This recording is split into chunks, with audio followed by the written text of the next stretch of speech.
नमस्कार, मैं हूं प्रवीण गौतम और आप देख रहे पब्लिक मीटर। दोस्तों, वीडियो में आपको दिखाएंगे कि पश्चिम बंगाल के चुनावी नतीजों को लेकर ममता बनर्जी ने क्या बड़ा बयान दिया है। जब बीजेपी की सरकार बनती दिखाई दे रही है तो ममता बनर्जी ने चुनाव आयोग पर क्या आरोप लगाए हैं, ये वीडियो जारी किया है ममता बनर्जी ने और क्या बोला है अपने चुनावी एजेंटों को और किस खेल का आरोप लगाया है, आगे आपको दिखाएंगे। सागरिका घोष का बयान भी आपको सुनाएंगे कि ममता बनर्जी और सागरिका घोष ने चुनाव आयोग पर क्या सवाल उठाए हैं। अब तक के रुझान सबसे पहले आपको बता देते हैं, उसके बाद ममता बनर्जी के आरोपों का भी विश्लेषण करेंगे। चुनाव आयोग की वेबसाइट पर जो अब तक के रुझान सामने आए हैं, वीडियो रिकॉर्ड करने तक बीजेपी 189 सीट और तृणमूल कांग्रेस 95 सीट, यानी बहुमत के आंकड़े से काफी ऊपर चली गई है बीजेपी और कहीं भी मुकाबला दिखाई नहीं दे रहा। बीजेपी के कार्यालय में जश्न का माहौल शुरू हो गया है, टीवी एंकरों ने भी जश्न मनाना शुरू कर दिया है। लेकिन ममता बनर्जी ने क्या आरोप लगाए हैं चुनाव आयोग पर, किस खेल का आरोप लगाया है, ममता का बयान आपको सुनाएंगे। पहले सागरिका घोष क्या कहती है वो जरा सुनिए। टीएमसी की सांसद सागरिका घोष ने भी वीडियो जारी करते हुए क्या कहा, जरा सुनिए। एक बहुत ही चालाक खेल रहा है चुनाव आयोग। बंगाल विधानसभा इलेक्शन में अभी भी 70 सीट है जिनके रिजल्ट चुनाव आयोग ने अपलोड नहीं किया है। चुनाव आयोग ने 70 सीट के रिजल्ट अभी भी अपलोड नहीं किए हैं और जो अपडेटेड राउंड्स होते हैं उनको अपलोड नहीं कर रहा है चुनाव आयोग। जैसे आपको मालूम है कि काउंटिंग राउंड्स में होते हैं और जो अपडेटेड राउंड्स के रिजल्ट है ये चुनाव आयोग अपलोड नहीं कर रहा है। ये चालाकी है, षड्यंत्र है, ये बीजेपी के लिए माहौल बनाने की कोशिश है। क्योंकि ऐसा क्यों है कि अभी भी 70 सीट में अभी भी रिजल्ट क्यों नहीं अपलोड किए हैं चुनाव आयोग। ये एक षड्यंत्र है और चुनाव आयोग की कोशिश है ये दिखाना कि बीजेपी बंगाल जीत रही है, जब ये सच नहीं है। सच तो ये है कि ममता बनर्जी चौथी बार बंगाल की मुख्यमंत्री बनेगी और बीजेपी की हार निश्चित है। प्रश्न ये है कि अभी भी 70 सीट में जो रिजल्ट है ये अभी भी अपलोड क्यों नहीं किए हैं चुनाव आयोग। ये प्रश्न बहुत ही महत्वपूर्ण है। तो सागरिका घोष अब भी टीएमसी की जीत का दावा कर रही हैं, लेकिन चेहरे पर कॉन्फिडेंस बहुत कम दिखाई दे रहा है। ये सच्चाई है क्योंकि अंदर ही अंदर सागरिका घोष को भी पता है, चूंकि पत्रकार रह चुकी है, कितने बड़े मार्जिन के बाद वापसी करना संभव नहीं होता। शुरुआती रुझानों को लेकर आप कह सकते हैं कि अभी पिक्चर बदल सकती है, लेकिन अब पिक्चर बदलने की उम्मीद बहुत कम है। चुनाव आयोग पर गंभीर आरोप लगा रही सागरिका घोष। ममता बनर्जी क्या कहती हैं, ममता बनर्जी का बयान भी सामने आया, उन्होंने भी वीडियो जारी किया और क्या कहा, जरा सुनिए।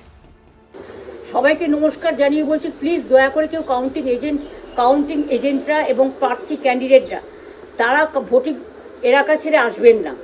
স্ট্রং রুমে যেখানে কাউন্টিং হচ্ছে মানে সেন্টারে সেখান ছেড়ে কেউ আসবেন না। এটা বিজেপির প্ল্যান। প্রথম 2-3 রাউন্ডে আমি কালকে থেকেই বলছি যে ওদেরগুলো আগে দেখাবে, আমাদেরগুলো পরে দেখাবে এবং অনেক জায়গায় 2-3 রাউন্ড কাউন্টিং করার পরে প্রায় 100টা জায়গায় কাউন্টিং বন্ধ করে রেখে দিয়েছে এবং কল্যাণীতে ধরা পড়েছে 7টা মেশিন যেখানে কোনো মিল নেই। এটা টোটাল ফোর্সফুলি সেন্ট্রাল ফোর্সকে দিয়ে চারিদিকে তৃণমূল কংগ্রেসের উপর অত্যাচার করছে, অফিস ভাঙছে, জোর করে দখল করছে। এসআইআর নামে আপনারা দেখেছেন ভোট লুট করেছে যাতে যে সিটগুলো জিততে পারে, কিন্তু এখনও এমন 70টা সিট আছে, 100টা সিট আছে যেগুলো আমরা এগিয়ে আছি সেগুলো বলছে না। টোটালটাই মিথ্যে নিউজ খাওয়াচ্ছে। আগে ডিআইসিও এই খবরগুলো দিত কিন্তু তাকে কালকে চেঞ্জ করে দেওয়া হয়েছে।